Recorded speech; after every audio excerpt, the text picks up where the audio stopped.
Anu tiu abalate wasale không tiu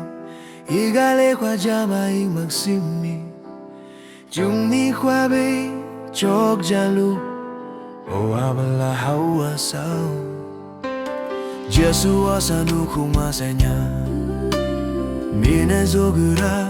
golok due ngalunuk zamuk tan malibi abala hasil kwa biasik leo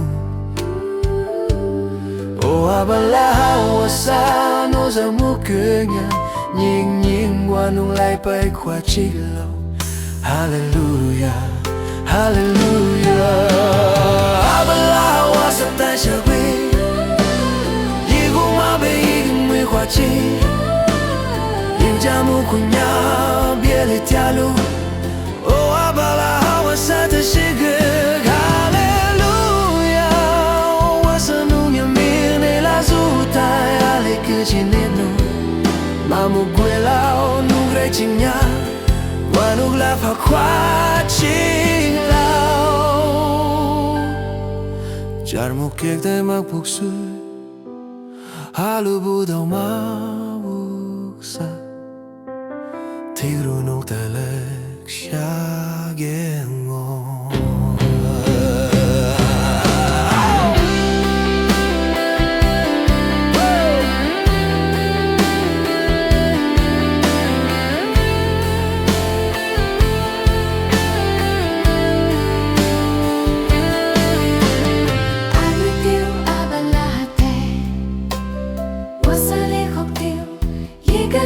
Jamai maksimi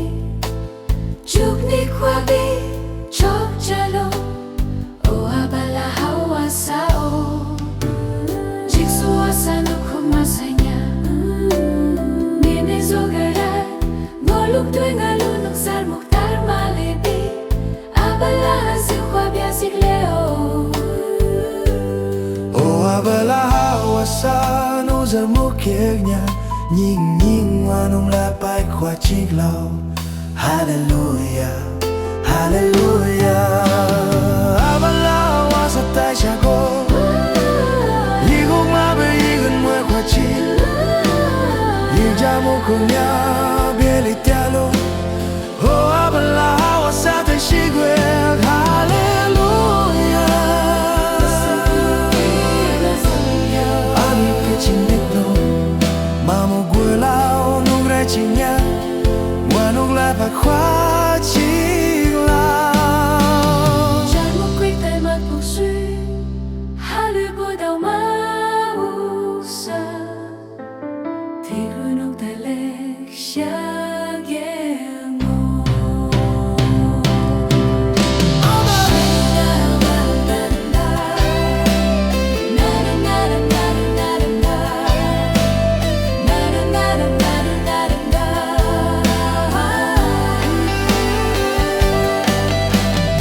Anu tiu abalata wasale khok tiu igale khwa jama ik maksimi jugni khwa bi chok jalu